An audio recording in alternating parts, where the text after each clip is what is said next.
Bonsoir, bonsoir les amis. Bah, nous revoilà encore une fois de plus à 22 heures, incapable de dormir. Donc, si je n'arrive pas à dormir, c'est qu'il y a quelque chose à dire. En fait, il y a toujours quelque chose à dire, tous les jours. C'est important dans la vie d'un être humain de s'asseoir et de se refaire un peu le point de sa vie ou juste de temps en temps penser aux choses de nos vies, penser aux autres, pas qu'à soi. Je suis une petite sœur. Ça veut dire que devant moi, j'ai des grands frères, j'ai une grande sœur. Mais aujourd'hui, je voudrais parler particulièrement des grandes sœurs. Je sais que c'est un sujet qui est beaucoup abordé dans les familles et même entre amis, on en parle beaucoup. Je me pose souvent la question de savoir, pour des gens qui sont passés, qui ont traversé des événements comme les nôtres, la perte d'un parent, dans notre cas, de notre papa, qu'est-ce que nous serons devenus sans notre grande sœur, sans cette aînée, sans celle qu'on appelle la yaya, qui au final devient une maman. Qu'est-ce qu'on serait devenu sans cette personne? Je suis consciente que c'est une position qui n'est pas confortable, surtout chez nous dans nos traditions. Les aînés prennent une énorme place quand on perd un parent. Même quand eux-mêmes, ils sont encore en train de grandir, parfois même quand ils sont adolescents, ils se retrouvent projetés en avant comme ça, à devenir le père, la mère de toute une fratrie. Sérieusement, qu'est-ce que nous serons devenus sans ces personnes devant nous, qui ont tout sacrifié pour beaucoup d'entre elles, beaucoup d'entre eux, qui ont accepté, qui ont embrassé ce rôle de grande sœur sans jamais rien dire. Je sais qu'il y en a plusieurs qui n'ont pas pris ce rôle, mais pour ceux qui ont pris ce rôle, au détriment de leur avenir, de leurs rêves, de tout ce qu'ils voulaient réaliser, ils se sont positionnés en se disant, j'ai mes petits frères, il n'y a que moi.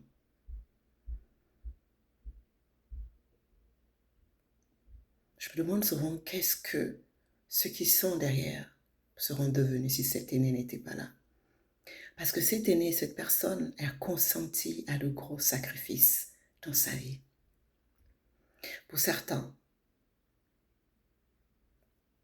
ils ont dû arrêter l'école pour trouver vite une activité afin de pouvoir s'occuper des autres.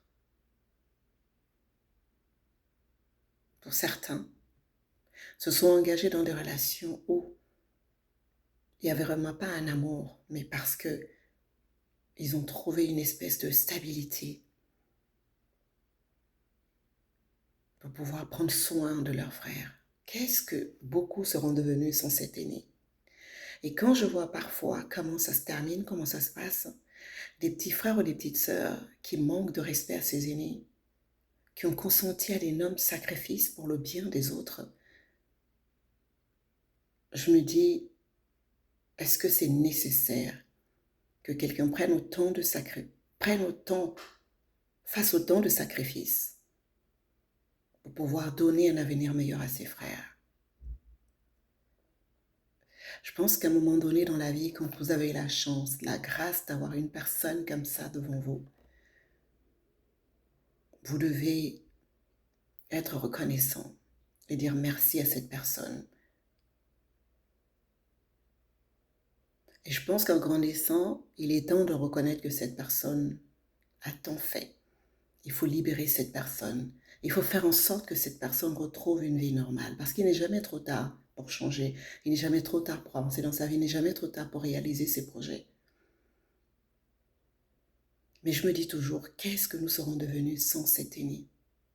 Cet aîné qui a consenti à d'énormes sacrifices. Qu'est-ce que nous aurons fait?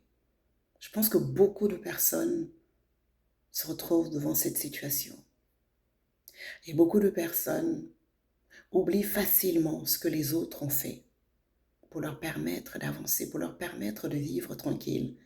Parce qu'au final, ce sont eux qui ont reçu des coups, qui ont déployé les ailes pour protéger toute la fratrie. Alors, j'ai juste envie de dire à cet aîné que merci. Merci, merci d'avoir été là.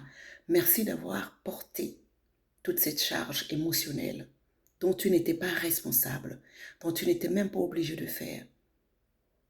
Mais grâce à l'amour que tu as pour tes frères, pour ta famille, pour tes parents, et pour le souci de conserver une famille unie, tu as consenti à prendre cette responsabilité. Merci.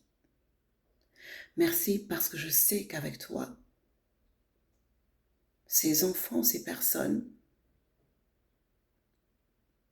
ont avancé en étant tranquilles dans la sérénité, même si parfois c'était dur. Mais ces gens avaient une épaule sur laquelle pleurer.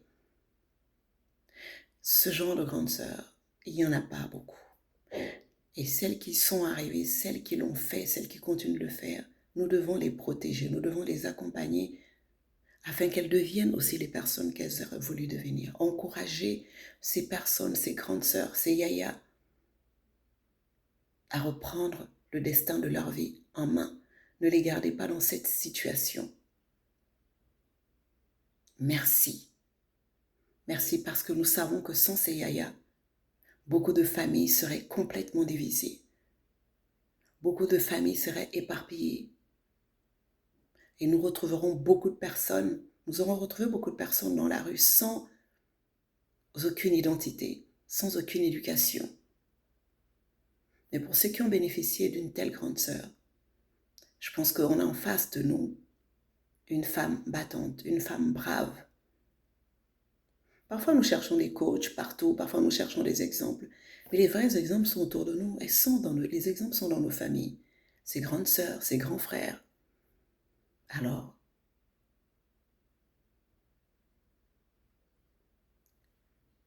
prenez conscience de ces sacrifices, prenez conscience de cet amour, prenez conscience de cette empathie, prenez conscience de ce cœur rempli d'amour pour vous. Ne soyez pas des personnes ingrates face à une grande sœur qui a tout sacrifié pour elle. Parce que cette grande sœur aussi a des enfants et ses enfants regardent. Ils connaîtront l'histoire. Il est important d'honorer du vivant de ces personnes cette personne, cette grande sœur, cet amour de mère, cette personne aimante qui a décidé de s'élever pour sa famille, pour ses frères, afin de garder une union dans la famille. Alors, je me disais ce soir, qu'est-ce que je serais devenue cette grande sœur?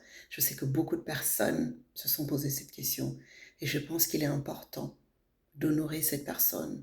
Nous ne devons pas oublier parce que quand nous perdons un parent en étant jeune, quand nous n'avons pas une figure devant, parce que souvent vous allez me dire, oui, mais la mère est où? Mais vous savez, la mère à ce moment, elle est complètement perdue. La mère à ce moment, elle est incapable de gérer. Surtout quand c'était un couple qui a été très uni, c'est difficile pour la personne qui est restée.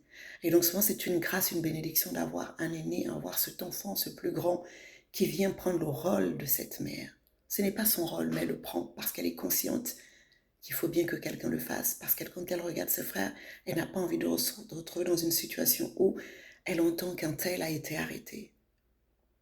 Alors, rendons grâce, élevons, honorons cette personne, parce que c'est une source de bénédiction. C'était ma pensée de ce soir et je voulais la partager avec vous.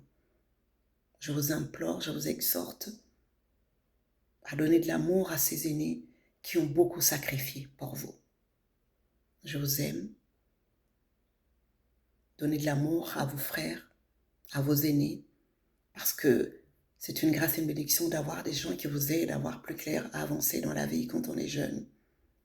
C'était ma pensée de ce soir, c'est ce qui m'empêchait de dormir ce soir. Alors je voulais partager ça avec vous. Je vous embrasse fort, je vous aime. Bonne soirée.